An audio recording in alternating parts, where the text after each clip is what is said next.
ويلي على هالكباب اللي يخبل نفس طعم المطاعم. وشوفوا الشكل شلونه حبايب.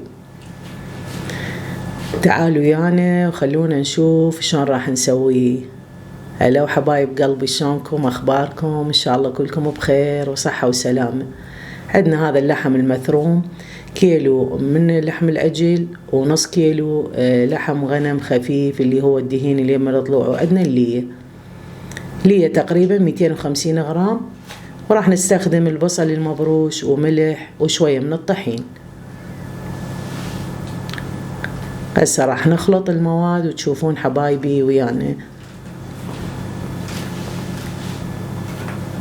نزلنا اللحم، لحم العجل ولحم الغنم والليه وهذا البصل البارشي.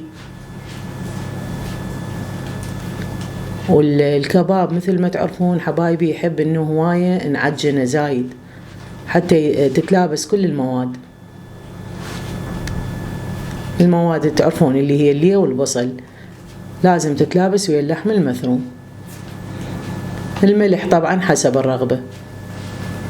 أنا خليه يتقسم هسه وبعدين راح أضيف شوية همينة ملح. هاي الأكلة أو الكباب المشوي يعني تقدرون تسووه، يعني اللي ما عنده مثلا مكان يشوي بيه تعرفون، لأن هو يحتاج فحم ومنقلة. فهسه أنا بالنسبة لي اللي انشقه حتى يعني بالكونة ما عندي الصراحة، فسويت هاي الطريقة ويطلع كلش طيب وياكم. هنا ضفت شوية من الطحين تقريبا 3 ملاعق أو 4 لأن كمية اللحم هم كبيرة.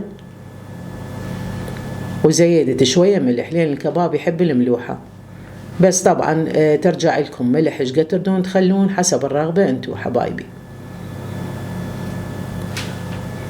هاي الطريقة سهلة وتقدرون تسووها ببيوتكم إذا ما عندكم حديقة، إذا قاعدين بشقة وما عندكم بالكونة، وراح يطلع وياكم نفس طعم المطاعم وكلش طيب. وتابعوا الطريقة للنهاية وشوفوا شنو أنا أقصد. بعد ما عجناه حبايب ودهنا التبسي اللي راح نخلي بيه الكباب،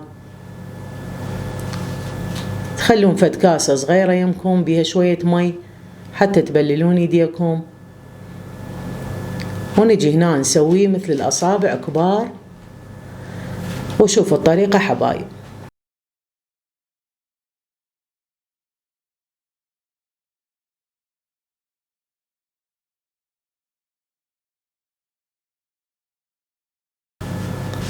بالخاشوقة مثل ما شفتوا، حافة الخاشوقة تسوون بيه مثل الخطوط أو أنتوا شو تقولون عليها، يعني حتى يطلع شكله مثل الكباب المشوي كشكل يعني.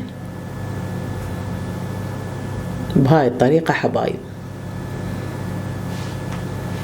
وطبعا اليوم ويانا ضيف، يعني إن شاء الله يكون خفيف ظل ويعجبكم. وشوفوا الأخير طبعا هو اللي راح يذوق الكباب ويانا.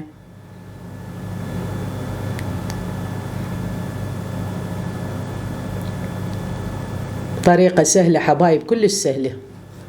وهاي كملنا الكمية. وطبعا سويت تبسي ثاني اني همينة ويا هذا. وشوفوا البصل الطماطة اللي عندكم تقدرون تخلوها بنفس التبسي همينة تنشوي. هنخليها بالفرن تنشوي من جوا، وبعدين ورا ما تتحمر من جوا نحمرها من فوق. وبهاي الطريقة حبايب مثل ما تشوفون.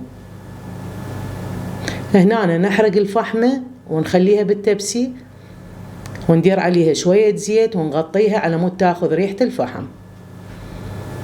الكباب عندنا ياخذ ريحة الفحم ويصير كلش طيب. وهسه حبايبي كملنا شوي الكباب، وهاي صينيتنا الحلوة طلعت ويانا. وشوفوا حزروا منو اليوم اللي راح يذوق الكباب. شوفوا يلا بالله خلنا نذوق يلا خلنا نذوق. يلا عيني دقيقة. أولي يابا. ايه تحياتنا شوف سنان. طبعا الكباب ما اقول لكم يخبل الطعم فشي خرافي. عاشت ايدك امي حبيبتي. الف عافية حبيبي. هذا ابني ليوثي فدوى القلبيان يشبه دائما بالشيف سنان. قلت له لا تحياتنا الشيف سنان. لازم اليوم نستضيفك طبعا احنا المتابعين. لايك والاشتراك المتابعه دعمكم زين، والطعم اليوم راح اقرا على الصينيه. الف عافيه الف عافيه. شكرا حبايب قلبي على المتابعه، وقولوا لي بالتعليقات شنو رايكم بضيفنا. ان شاء الله كان خفيف ظل وعجبكم، ولا تنسونا باللايك والاشتراك حبايبي.